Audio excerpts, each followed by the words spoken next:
প্ৰকৃতিৰ প্ৰেমিক যাদৱ পায়েং অৰণ্য সৃষ্টি কৰা সেউজীয়া মানুহজন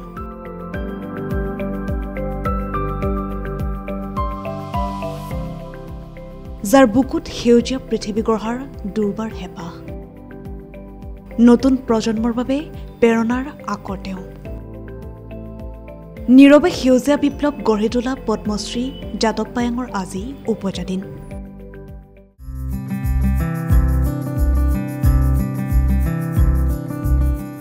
সেউজীয়া ৰহণেই আমাৰ হৃদয় মনলৈ শান্তিৰ নিজৰা পোৱাই আনে প্ৰকৃতিখন সেউজীয়া বাবেই আমি জীয়াই আছো পৃথিৱীৰ পৰা সেউজীয়াৰ অৱসান ঘটিলে কি হ'ব সেয়া একেবাৰেই অভাৱনীয় কথা তেনে সময়তে অসম তথা ভাৰতবৰ্ষৰ সুযোগ্য সন্তান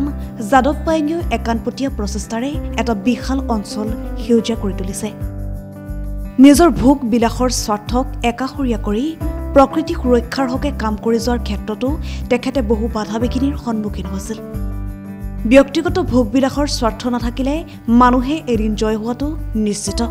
যাদৱ পায়েঙেও তেনে কামত জয় হৈছিল যাদৱ পায়েঙৰ কৰ্মৰাজি এদিন সমগ্ৰ বিশ্ববাসীয়ে স্বীকৃতি দিছিল ভাৰত চৰকাৰেও ভাৰতৰ অৰণ্য মানৱ আৰু পদ্মশ্ৰী বঁটাৰে তেওঁক বিভূষিত কৰিছিল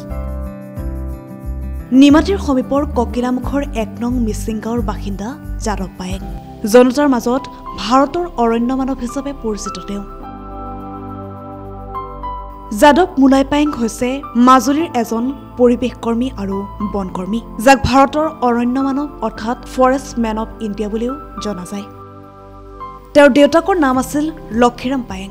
আৰু মাক আছিল আফুলি পায়েং সৰুৰে পৰা প্ৰকৃতিৰ লগত যাদৱ পায়েঙৰ নিবিড় সম্পৰ্ক আছিল কিয়নো প্ৰকৃতিৰ লগত এক প্ৰকাৰে বন্ধুত্ব স্থাপন কৰি ডাঙৰ হৈছিল তেওঁ আটাইতকৈ ডাঙৰ কথা যে তেখেতৰ ঘৰৰ চুবুৰীয়া কৃষি বিজ্ঞান বিভাগৰ বৈজ্ঞানিক যদুনাথ বেজবৰুৱা নামৰ ব্যক্তিগৰাকীয়ে পৰিৱেশ আৰু জীৱকুলৰ সম্বন্ধে কৰি যোৱা মন্তব্যই সৰুৰে পৰা যাদৱ পায়েঙক অতি আকৰ্ষণ কৰিছিল প্ৰকৃতিসমূহলৈ যাৰ ফলশ্ৰুতিত পৰিৱেশ প্ৰকৃতি জীৱ জন্তু সংৰক্ষণ তথা সুৰক্ষাত ব্ৰতী হৈ পৰিছিল যাদৱ পায়েং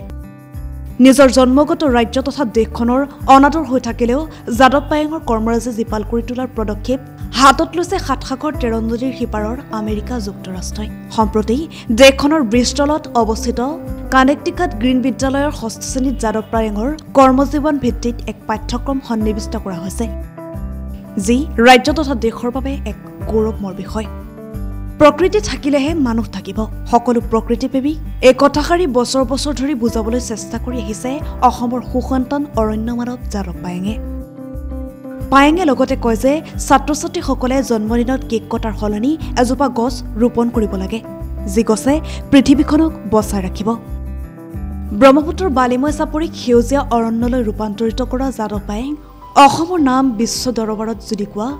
সুসন্তান গৰাকীৰ জন্মদিনত তেওঁলৈ প্ৰাগ ডিজিটেলৰ তৰফৰ পৰা অধিক শুভকামনা তেওঁৰ সেই প্ৰচেষ্টাই শোভাবৰ্ধন কৰি যাওক দেশ তথা অসমৰ প্ৰতিটো চুককোণ সেউজীয়াই ভৰি পৰক পৃথিৱীৰ প্ৰতিটো কোণ